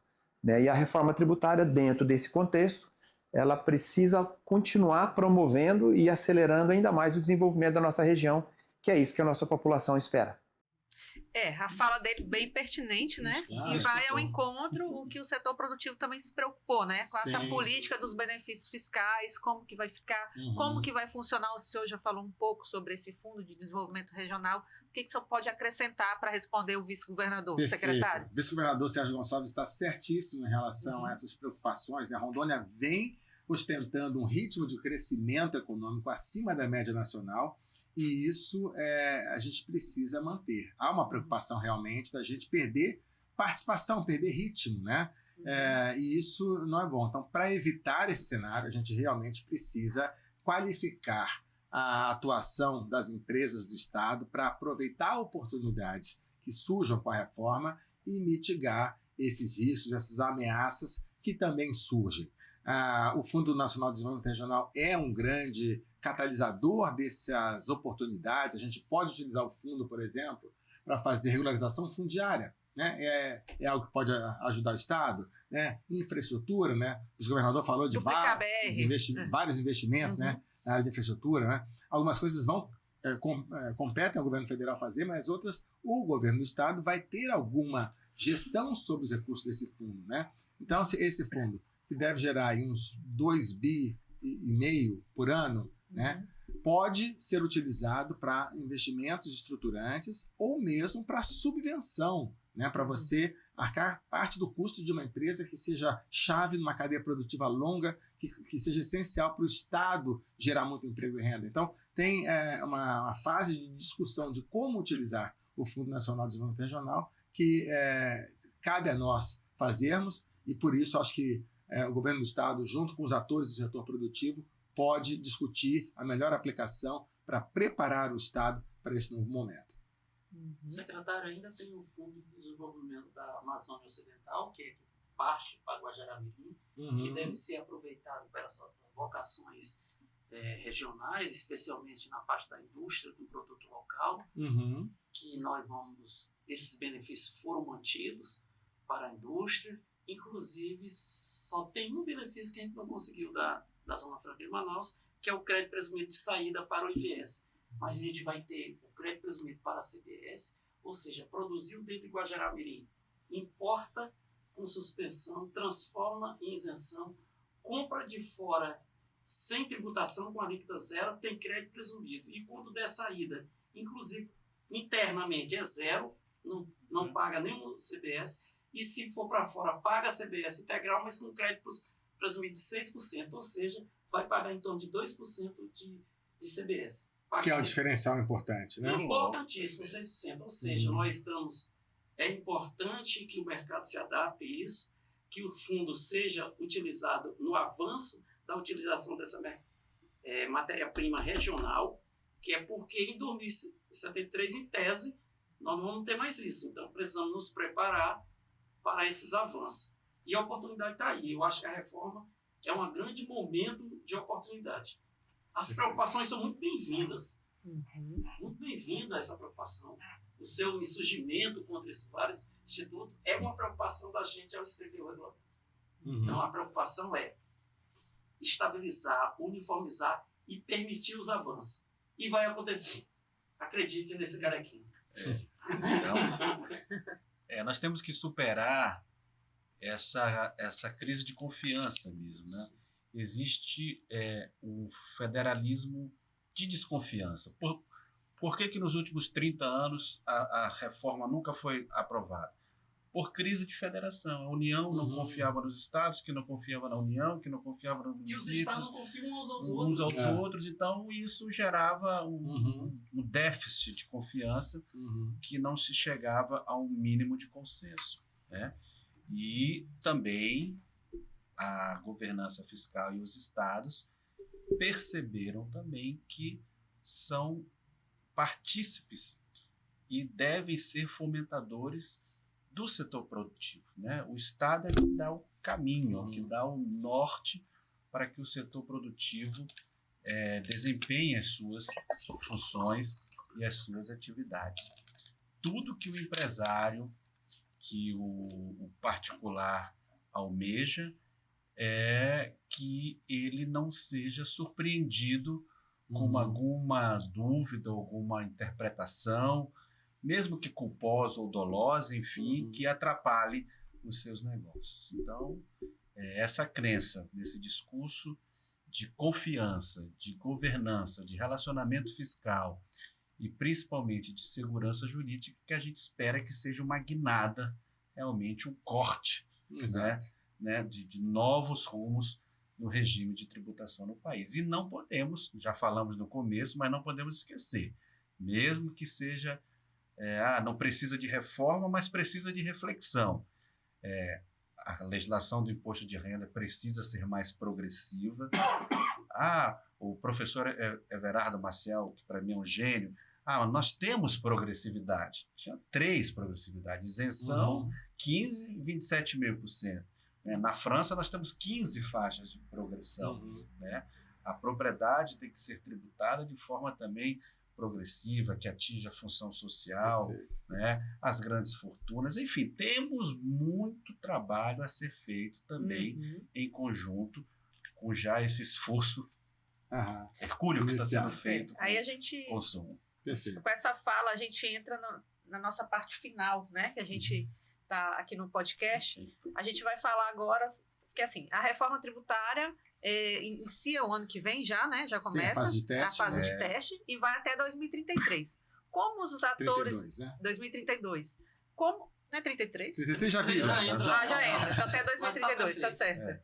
É que eu lembro do vídeo, eu estava lembrando do vídeo. Tranquilo.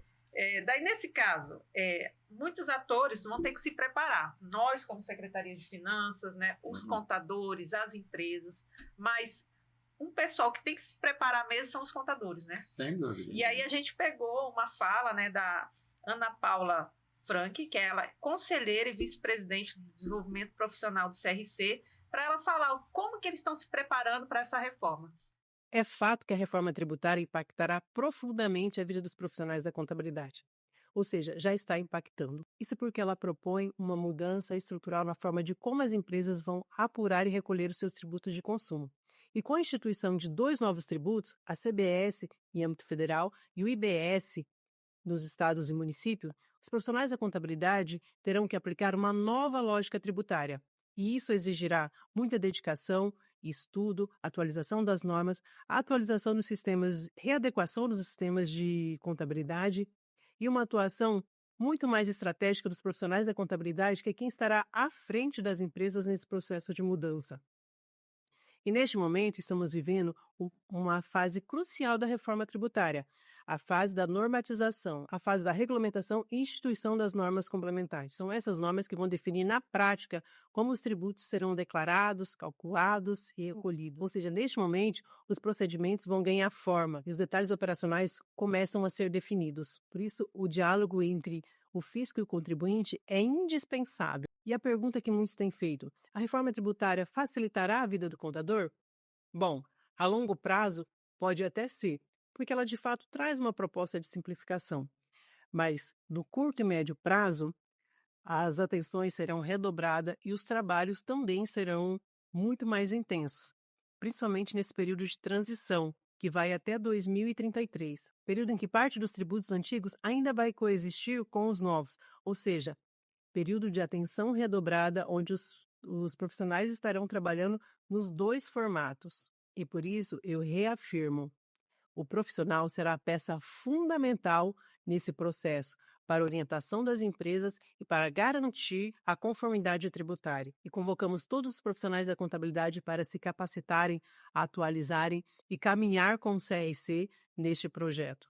porque assim vamos garantir que essa transição seja técnica, segura e possa contribuir com o desenvolvimento do nosso Estado e do nosso país. Ela tem toda a razão, né? Que Sim. nesse momento de transição vai ser muito trabalho para os contadores, principalmente, né? Trabalho em dobro, né? No primeiro momento. Os dois, Só que né? a Cefin, ela tem trabalhado em conjunto, né, com o CRC, né, secretária? A gente tem feito lives, a gente tem feito reuniões com o CRC. Como é que está essa preparação da Cefin com os contadores e da Cefin com as empresas? Como que a Cefin está se preparando para a reforma? Perfeito. A gente estabeleceu como um dos objetivos-chave do nosso planejamento estratégico essa adaptação à reforma tributária, né? A gente tem objetivos, resultados, metas, iniciativas para viabilizar essa adaptação, né? E isso envolve treinamento, normas, sistemas, tutoriais.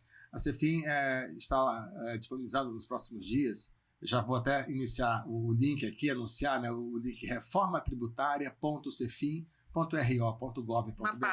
Uma página que vai dar acesso a muitos materiais de informação para a gente disseminar o máximo de informações sobre a reforma tributária e ali você vai ter apresentações, documentos, vídeos, estudos, muita coisa que já vai estabelecer uma trilha de aprendizagem sobre reforma tributária.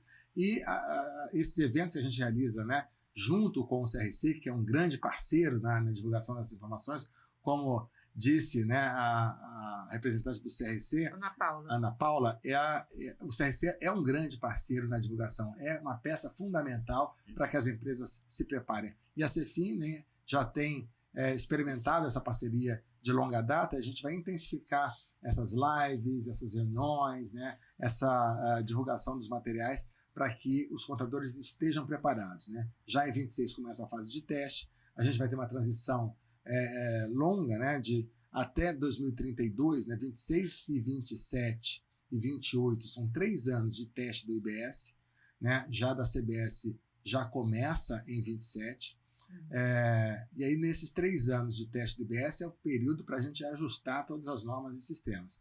E aí começa a cobrar gradualmente em 28, 29, 30, 29, 30, 31 e 32. Esses 4 anos são os anos em que o IBS vai sendo cobrado 10% a mais a cada ano para, em 2033, extinguir definitivamente o ICMS e o ISS. Então, a gente tem um período razoável para essa preparação, mas a gente não pode deixar para depois. Tem que começar agora, porque a mudança é muito profunda e, como disse a Ana Paula, a gente vai ter que conviver com 2 sistemas por um tempo.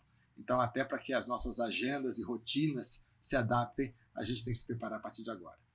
Letícia, eu queria acrescentar o seguinte. Você lembra quando você foi fazer seu imposto de renda, você clicou, foi lá no eGov e trouxe a tua declaração pré-preenchida. Não foi isso? É assim que vamos fazer no IBS. Nós vamos, com base, o grande avanço aqui da reforma e pela Lei Complementar 214, todo documento fiscal agora é uma confissão de dívida. Eu boto a nota, é R$100,25 de IBS-CBS. Então, aqueles 25 já são tributo, muito provável, um split payment já vai separado. Se o split dividir, eu divido e separo. E o mais importante, nós vamos fazer para o contribuinte a apuração dele. E vamos entregar para o tio, olha, baseado nas tuas vendas e nas tuas compras, e naquilo que você pagou, e esse crédito existe, está aqui a sua apuração. Ele só vai dizer, sim, eu concordo, mas ele pode discordar. Ele fala, opa, você classificou isso como uso e consumo pessoal, mas não é. Essa bebida eu vendi e eu tenho direito a crédito. Ele marca e diz, a nota de saída foram essa. Aí o sistema recorre e coloca. Ou seja, vai ser um facilitador para o contador, porque nós vamos dar prontinho, nós estamos com um grupo operacional trabalhando, fazendo todas as simulações e junto com ela nós estamos escrevendo a norma para dar operabilidade. E o mais importante, lembra do tempo que a gente fica fazendo a norma dizendo, mas o contador vai fazer. Mas vai fazer como? Eu não sei fazer. Eu não sei como ele vai se virar. Agora não. Nós temos que fazer algo operável, porque quem vai fazer somos nós. Nós vamos dar uma apuração prontinha. Então, isso foi o grande avanço também da reforma, de colocar uma apuração pronta para o contribuinte. E todas aquelas dúvidas a gente tem que resolver no regulamento, para que o algoritmo não tenha dúvidas. Por isso, vamos objetivar todo esse pensamento que nós temos Então, isso é um grande avanço que vai facilitar a vida nesses primeiros anos, porque enquanto ela está fazendo e preenchendo o SPED, a apuração dele de ICMS, ele vai receber prontinho do IBS. E aí, mas aí a contabilidade vai perder o seu serviço? Claro que não. A contabilidade vai ser estratégica para apontar os negócios, porque os outros livros vão continuar. O que vai acabar, em tese, é a apuração, porque ela vai estar prontinha e ela pode fazer junto com ela. Será que esse comitê está trabalhando correta? Eu vou fazer a minha e checa. Pode apurar. Então, né? nós vamos dar prontinho para o contribuinte. Isso é um grande avanço também da reforma. Isso, setor produtivo, isso é música para o setor produtivo. Hoje, segundo a Confederação Nacional das Indústrias, atualmente, 4% do faturamento de toda a indústria não é lucro. Faturamento de toda a Custo indústria de conformidade. são destinados ao cumprimento das obrigações acessórias. Ou seja, não são destinados nem ao pagamento de tributos, mas para custear toda essa estrutura necessária de que os mais variados setores têm que se adequar muito alto, para cumprir a legislação tributária.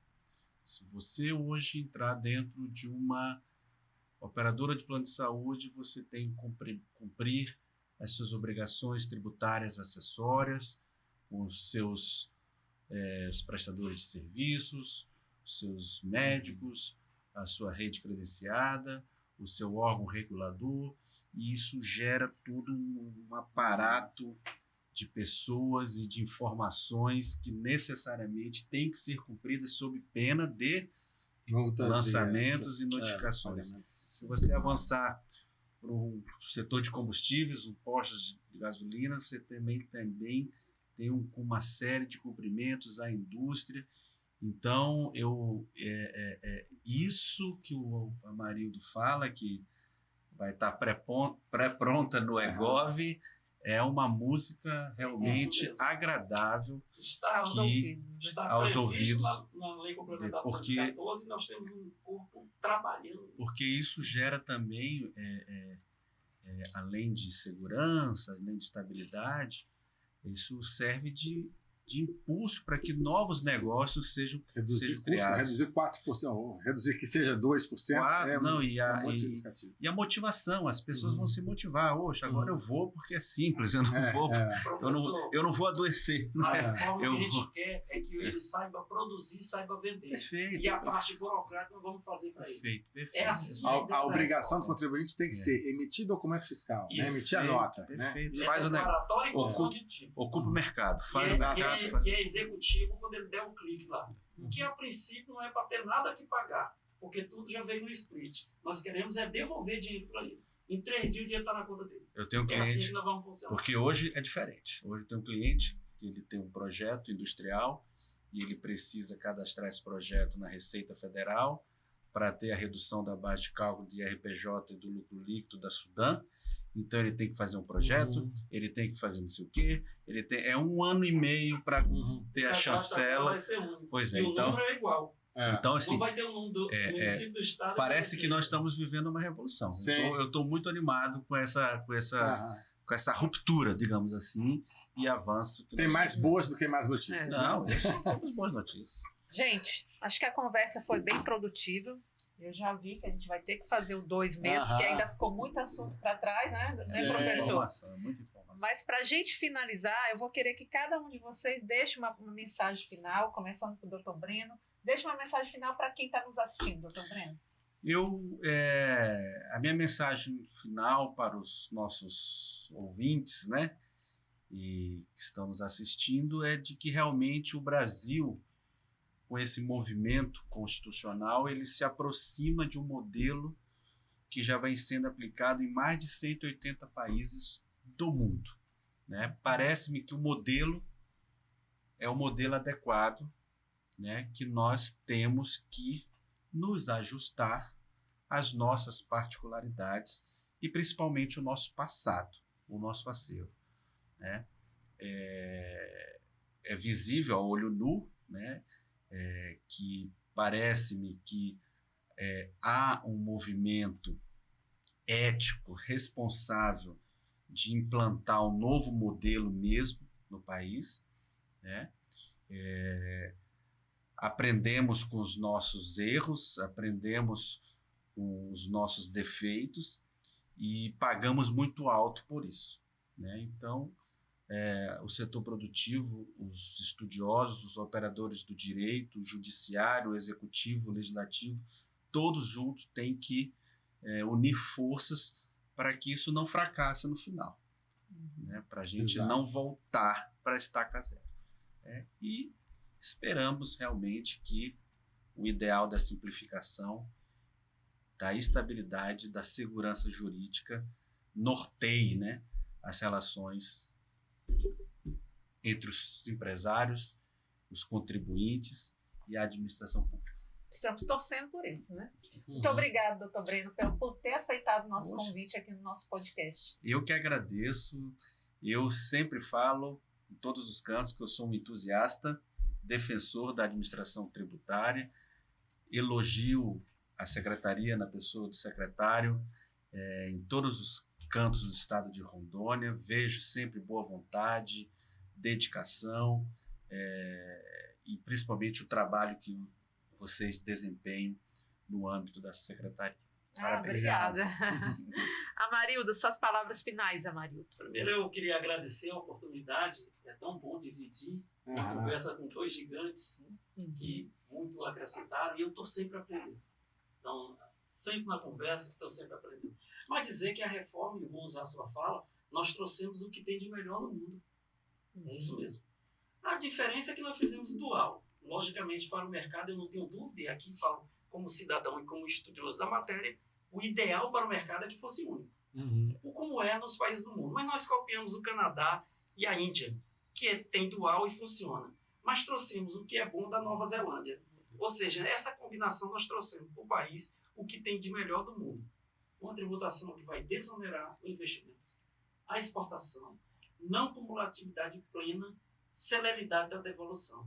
E mais ainda, vamos fazer o split payment para evitar a inadimplência e vamos condicionar o crédito ao pagamento para evitar a noteira, a fraude e, mais ainda, uma importância para nós que nós superamos o mundo. Nós vamos, tributação de destino, mas com cobrança na origem, para evitar o carrossel, para você não pagar lá e não pagar aqui. Então, não. Mandou para Rondônia, já paga em São Paulo. Entende? E mais importante, tributação de destino. Não faz sentido eu comprar esse celular e 7% do meu dinheiro ir para São Paulo. Não faz sentido. É imposto esse do dinheiro consumo, tem que né? ficar aqui no tem que ser consumo, onde é consumido. Porque aqui onde eu demando serviço público. Eu sou realmente um entusiasta da reforma, porque trabalho nela há algum tempo, dediquei muitas horas de estudo, estou aprendendo. É uma reforma feita pelo mercado, pela academia, pelos técnicos. O secretário falou que foram muita gente. Na última levantamento, a gente chegou a mais de 800 pessoas trabalhando nessa reforma. E eu garanto, 99% tem esse mesmo compromisso que tenho aqui, demonstrei para os senhores. Um compromisso de vontade que as coisas aconteçam e que melhorem. E que vai melhorar, porque a reforma é boa. Ela não é perfeita não, tá? Mas no próximo podcast, quando a gente falar da regressividade, eu tenho muito a colaborar com isso e eu imagino que nós vamos avançar nesse ponto que ficamos um pouco acanhados. Eu agradeço mais uma vez a oportunidade. A gente que agradece a Marília, ainda mais esse conhecimento técnico, você sendo um estudioso, né, trouxe mais na prática para a gente ver como que vai ser a reforma, né? Muito obrigada mesmo pela sua disposição de estar aqui com a gente hoje. Obrigada. Luiz Fernando, suas palavras finais, e também queria que você falasse de novo a página da Cefim que fala da reforma, para o pessoal já anotar, já pega a caneta aí. Tá joia. Bom, mais do que o conhecimento técnico, o entusiasmo do Amarildo também nos deixa mais animados, né, professor?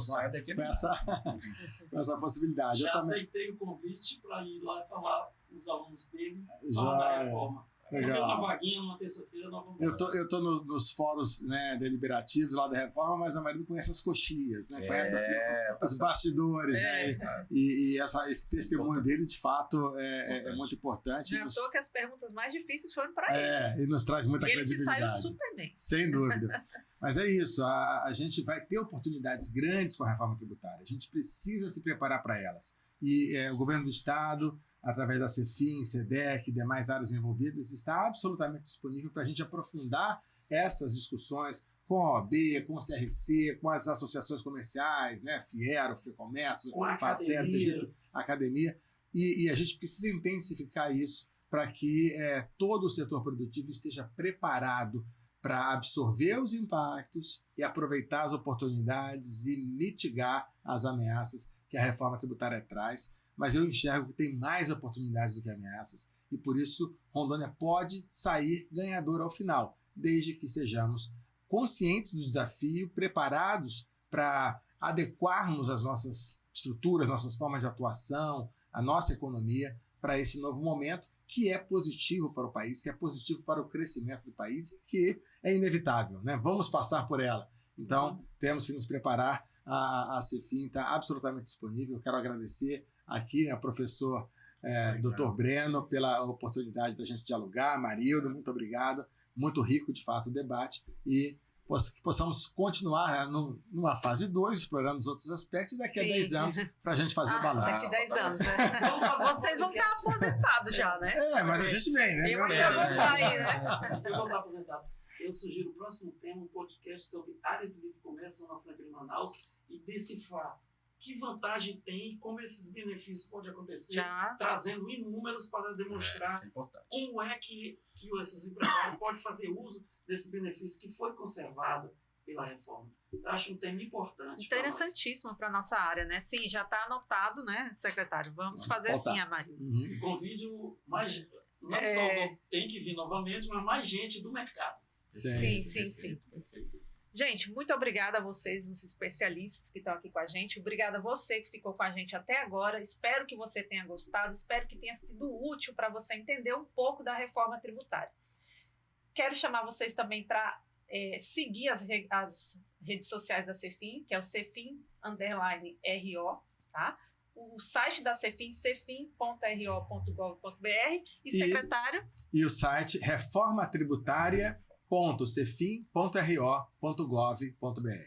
Obrigada, gente. Até o próximo CEFIMcast. Um abraço a todos.